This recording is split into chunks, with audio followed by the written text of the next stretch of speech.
नमस्कार, बहुत बहुत स्वागत है आपके अपने माई यूनिक हेल्प चैनल में और मैं हूं आपका दोस्त अजीत सिंह।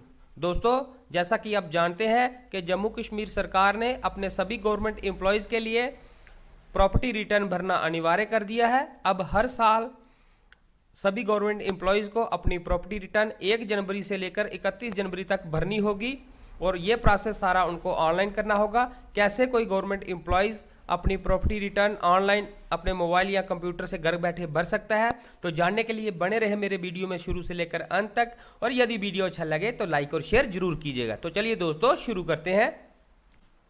सबसे पहले आपको अपने मोबाइल या कंप्यूटर के किसी ब्राउज़र में जाना है और वहाँ पे टाइप करना है prs.jk। तो ये जो पहला लिंक आ रहा है prs.jk.gov.in, नीचे प्रॉपर्टी रिटर्न सिस्टम, इसके ऊपर आपने क्लिक कर लेना है और ऊपर देखिए आ गया property return system general administration department GAD J&K government. ठीक है, तो अपनी प्रॉपर्टी रिटर्न भरने के लिए आपको यहाँ पे एम्प्लॉय लॉगिन के ऊपर क्लिक करना होगा, लेकिन ये तभी कर पाएंगे जब आपने अपने आप को पहले रजिस्टर्ड किया होगा। अपने आप को रजिस्टर्ड करने के लिए यहाँ पे एम्प्लॉय रजिस्ट्रेशन के ऊपर क्लिक करना है और अपने आप को रजिस्टर्ड करना है। यदि आप नहीं जानते कि आप अपने आप को कैसे रजिस्टर्ड कर पाएंगे एज ए एम्प्लॉय, तो इसकी एक मैंने वीडियो बनाई है, वो उसका लिंक मैं डिस्क्रिप्शन बॉक्स में दे दूंगा, वहाँ से देख के आप अपने आप को रजिस्टर्ड कर सकते हैं।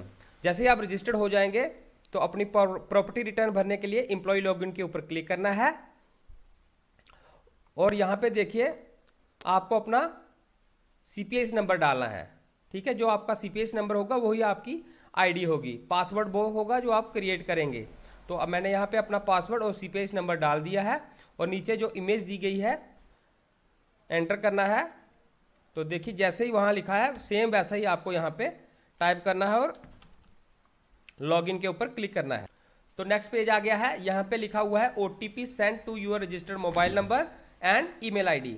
तो आपके मोबाइल नंबर पे भी और ईमेल ID पे भी एक OTP सेंड कर दिया है और उस OTP को आपने यहाँ पे टाइप करना है, फिर लॉगिन के ऊपर क्लिक करना है। तो फिलहाल मुझे मेरा OTP आ गया है,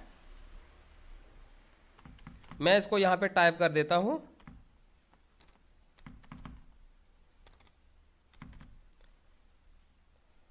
और उसके बाद लॉगिन बटन के ऊपर क्लिक करना है। तो यहाँ पे जैसे ही आप लॉगिन कर लेंगे तो इस तरह का पेज आपके सामने आ जाएगा। तो यहाँ पे ऊपर नोटिफिकेशन आ रही है, आप देख सकते हैं। जो भी नोटिफिकेशन GAD ने आपको भेजी होगी उसको आप देखकर पढ़ सकते हैं। और नीचे जो अप्लाई बटन है इसके ऊपर आप क्लिक कर देंगे। तो जैसे ही आप अप्लाई बटन के ऊपर क्लिक करेंगे तो नेक्स्ट पेज आ जाएगा। यहाँ पे आपकी बेसिक इन्फॉर्मेशन मांगी जाएगी। तो सबसे पहले डिपार्टमेंट, यहाँ पे आप ड्रॉप डाउन में जाएंगे, आपका कौन जो भी आपका डिपार्टमेंट है आप उसको सिलेक्ट कर लेंगे। उसके बाद आपका नाम, आपकी डेजिग्नेशन, ये ऑटोमेटिकली आपके CPI सिस्टम से उठा लेगा। यदि नहीं आई है तो आप यहाँ पे टाइप भी कर सकते हैं। उसके बाद यहाँ पे एड्रेस डालना है, official address.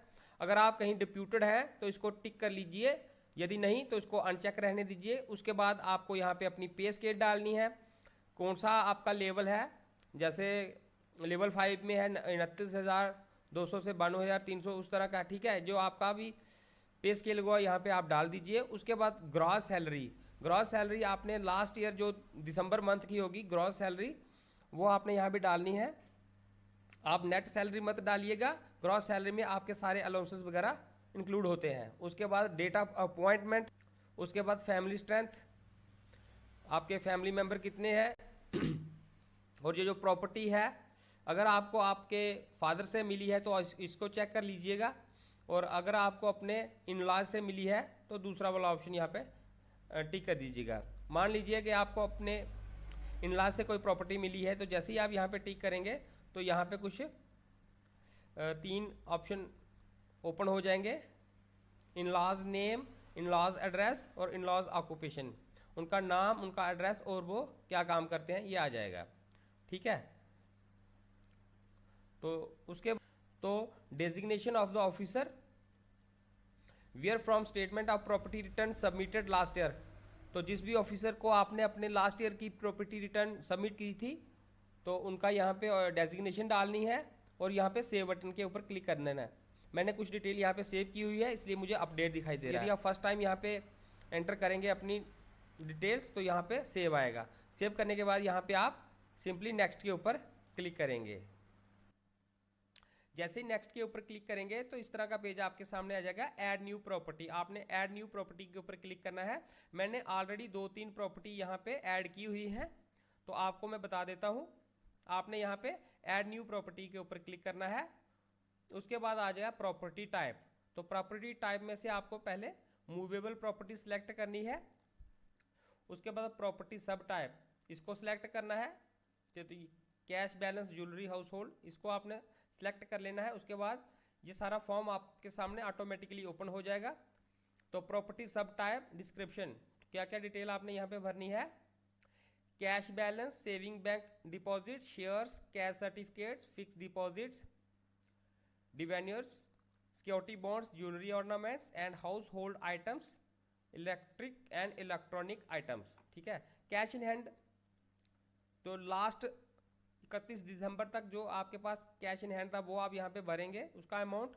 Total balance in all saving accounts, जितने भी सेविंग अकाउंट में आपका जो बैलेंस है वो आप यहाँ पे डालेंगे। उसके बाद total value of mutual funds shares held, यदि आपने म्यूचुअल फंड में निवेश किया है, जहाँ शेयर खरीदे हैं, तो उनका जो अमाउंट है वहाँ पे डालेंगे।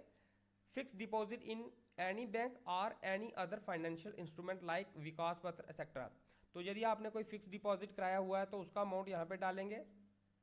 Total value of any other investment made, और इसके अलावा कोई और भी इन्वेस्टमेंट की है तो उसकी जो अमाउंट है यहाँ पे डालेंगे। Total value of jewellery ornaments, precious stones etcetera, तो जितनी भी आपकी ज्वेलरी है जहाँ कोई प्रीशियस स्टोन्स है तो वो की वैल्यू यहाँ पे डालेंगे। लगभग अप्रॉक्सीमेटली भरेंगे।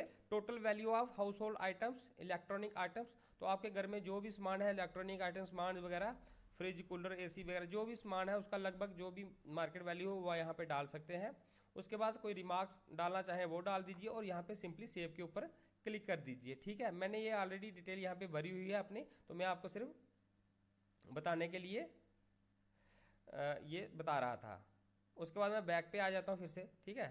नहीं तो आप सीधे ऊपर फिर से यहाँ पे ऐड न्यू के ऊपर क्लिक करेंगे, प्रॉपर्टी सब टाइप।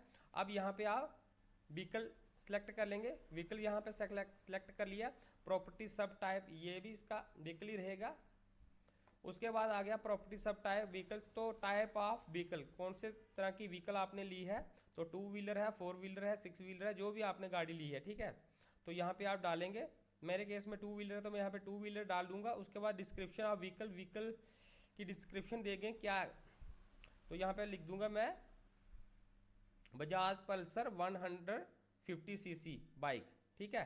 तो डेटा अक्वायर्ड, कब आपने इसको लिया, मीन्स ऑफ अक्वायर्ड, पैसे कैसे दिए आपने, ट्रांसफर किया, चेक दिया, कैश दी, तो आप कैश लिख सकते हैं अगर कैश में दिया है तो।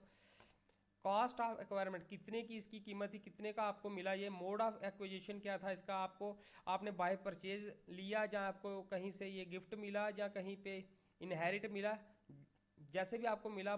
तो हमारे केस में परचेज है तो आप यहाँ पे बाय परचेज लिख सकते हैं। डेटा ऑफ एक्विजिशन, कब ये मिला, फ्रॉम बूम एक्वायर्ड, किससे मिला, whether acquired with proper permission, क्या आपने इसको लेने की परमिशन ली थी। तो अगर आपने परमिशन ली है गवर्नमेंट से खरीदने की तो आप यहाँ पे यस कर सकते हैं, नहीं तो नो भर दीजिए। अथॉरिटी रेफरेंस, यदि ऊपर अथॉरिटी है, यदि आपने परमिशन ली है तो उसका अथॉरिटी रेफरेंस नंबर, डेट जो होगा वो डालेंगे। अब गाड़ी किसके नाम पे आपने खरीदी थी उसका नाम डालेंगे, और ओनर का नाम, ओनर के साथ आपका क्या रिलेशन है, रिलेशन डालेंगे। और यहाँ पे रिमार्क्स कोई है तो डालिए। उसके बाद इसको सेव कर दीजिए।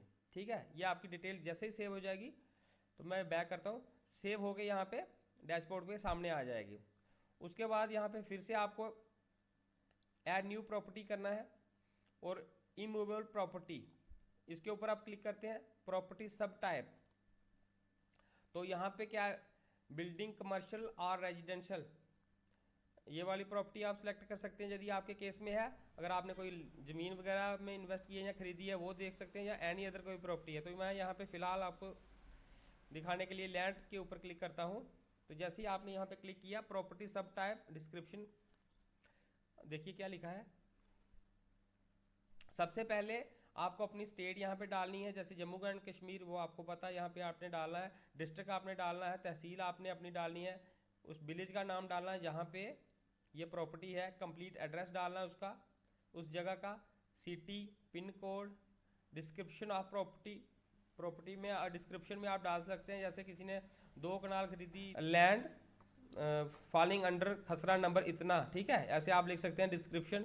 डेट एक्वायर्ड, कब खरीदी, मीन्स एक्वायर्ड, कैश था, चेक था, कैसे खरीदी आपने, चेक दे के खरीदी, कैश दी, जहाँ ऑनलाइन ट्रांसफ़र किया, जो भी था आप यहाँ पे लिख सकते हैं।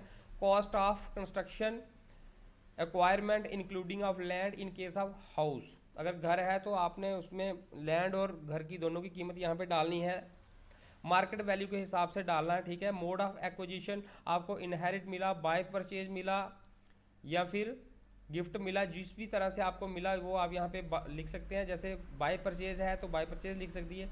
डेट ऑफ एक्विजिशन, कब लिया आपने ये, फ्रॉम बूम एक्वायर्ड, जिनसे भी आपने ये खरीदी है तो उनका यहाँ पे नाम डालना है। Whether acquired with proper permission, क्या आपने ये प्रॉपर्टी खरीदने से पहले गवर्नमेंट से कोई परमिशन ली है तो यस, नहीं तो नो कर दीजिए। अथॉरिटी रेफरेंस, यदि आपने परमिशन ली होगी तो आपको अथॉरिटी रेफरेंस नंबर जो डेट होगा वो आप यहाँ डालना है।